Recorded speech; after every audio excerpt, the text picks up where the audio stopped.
Hey y'all, welcome back to my channel. My name's Jordan and I watch movies and then review them by answering 3 different categories.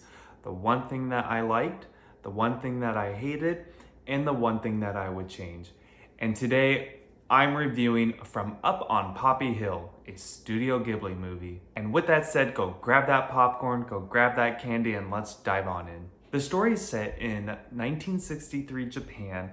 The culture is shifting from after World War II. They're trying to leave that behind, and they're moving into a brighter future by hosting the Olympics this summer, providing opportunities for many people. It follows a girl who's living in her grandma's house.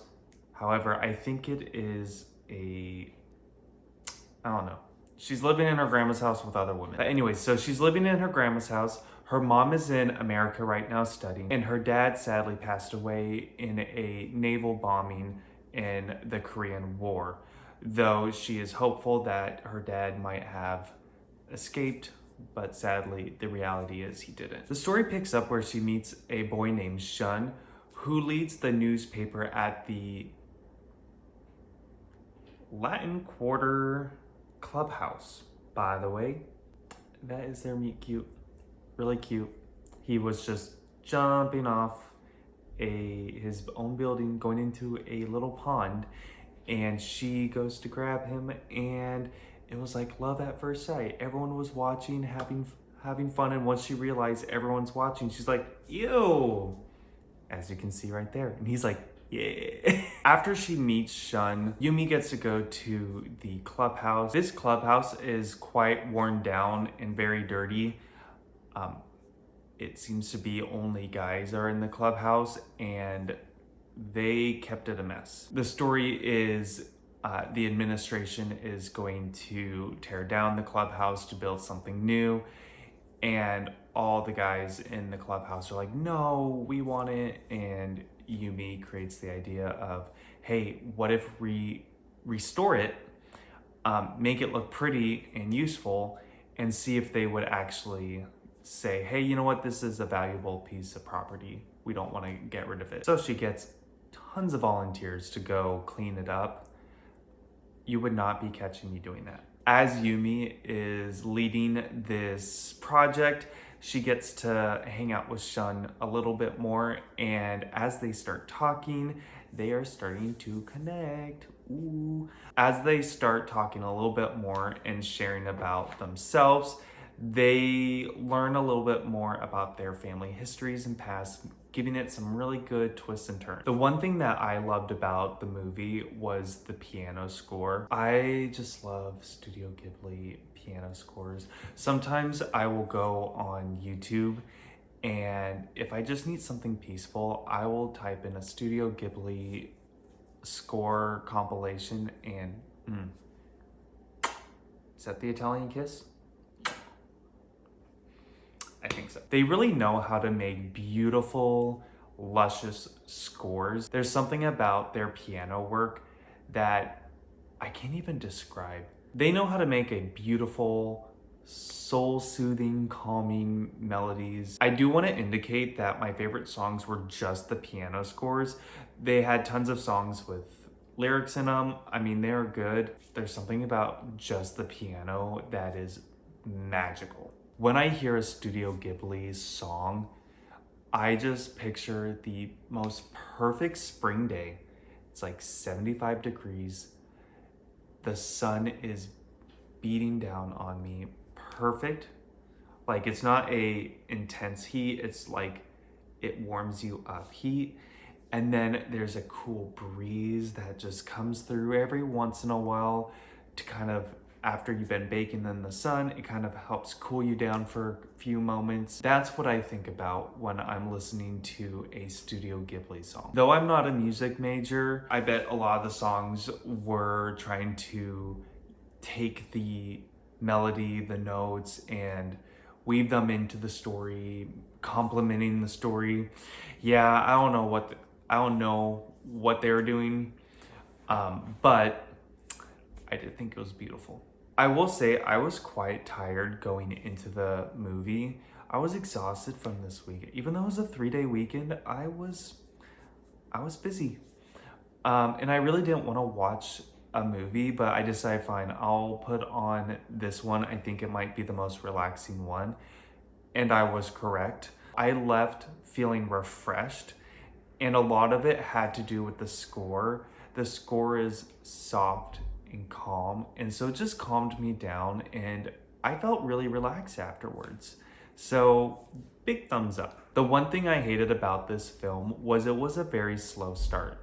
Now, before you Studio Ghibli fans getting at me in the comments saying, all of these movies are supposed to be slow and stuff, I want to remind you about Spirited Away. The movie started with the family in the car and then finding this random tunnel, and they get out of the car, go through the tunnel, and then they show up to this empty village, and the whole time you're wondering, what's gonna happen? Why is this village here? Why is it empty? Why is there so much food here? Why'd they even go in the tunnel in the first? Like, there was just so many questions that were going through my mind. And it was a slow paced movie. Like, it wasn't beat after beat after beat. Like, they took their time. However, what they were doing was drawing my curiosity. And that's something that I felt that this movie didn't do as well in the beginning of the film. And it probably is because the protagonist, Yumi, fell a little short for me in interest. As they're setting up the movie and showing you her daily life, like the character's exposition, I didn't really care too much about her. I wasn't drawing questions of why is she raising the flags up. The only thing I was wondering, like, where's the Japanese flag? But other than that, I wasn't really too concerned about the flags, nor was I really questioning when she was making food for a whole household of women, though some of them totally could have helped. Nothing about this exposition of showing who this character is was striking to me. Now let me compare this with Jimmy Neutron, Boy Genius. Love that movie. But the movie starts very similar to how From Up on Poppy Hill does. You get to see Jimmy Neutron starting his day out, and there are all these gadgets that are helping him start his day out. And in my mind, I'm very curious, like, did he make all those?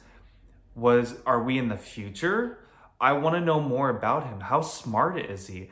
And I just didn't get that with Umi in From Up on Poppy Hill. The one thing I would change about this film is how it provided its exposition. Now look, I was paying attention throughout the whole film. I was not on my phone like I have been in the past for some movies. And those movies may have gotten no likes, no ratings, no comments in my letterbox. There were things that I just didn't understand with the film, like how the school system operated. It seemed to me that the school was an all-girls school, and then when we saw the boys in the clubhouse, it looked like that was a separate school, like a boys' school next to it. But then I was looking around, there were guys having lunch with the girls. And then I didn't know that was really a clubhouse or something until later on in the film. Also, the boys were in a military looking outfit, and I just wasn't picking up all the pieces, to be honest. There was no one-off sentence explaining anything. While I'm an advocate for not spilling the beans or withholding information to help spark the curiosity of the audience, I do feel like there is a point where you do need to give a little bit of exposition, even if it is a sentence or two. Just give me something. For example, I didn't know if the clubhouse was just for boys. Umi's sister could have made a comment when they were invited to say, no girl's ever been there, or girls aren't allowed in there. Just one little comment. That's all I need. Overall, I thought it was a decent Studio Ghibli movie. The art is spectacular, like always. The score sounds like that perfect spring Sunday afternoon. And then the storytelling just cuts in deep. However, I thought it was a mediocre film for Ghibli. And I'm very sorry, Josh, who recommended this for me. but this was just not cutting it for me. But I'm glad you liked it.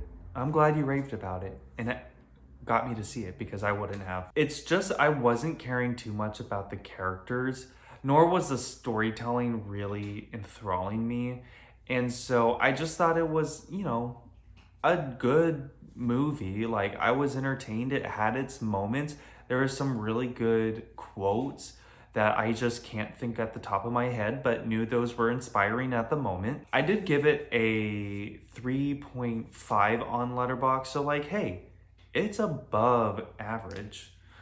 It just wasn't a strong 4 to me. If you like this video, go ahead and give me a little thumbs up and let me know in the comments section how I pissed you off about not really caring too much about the Studio Ghibli movie, or maybe you might have agreed with me that it is kind of one of those mediocre ones, or just this little segment pissed you off now again. But just let me know in the comment section. I'd love to hear. And don't forget to subscribe to my channel. I do post every Wednesdays and Saturdays. And to help remind you, you can go ahead and press that little bell button and you'll be notified. I do have a letterbox and I'll post that in the description. So go ahead and follow me because I watch the movies before I review them. And therefore, if you're following me, you're gonna know what I'm going to review in advance. And that's a really cool perk. Until next time, go stock up on that popcorn, go grab that candy, and I'll see you in the next review.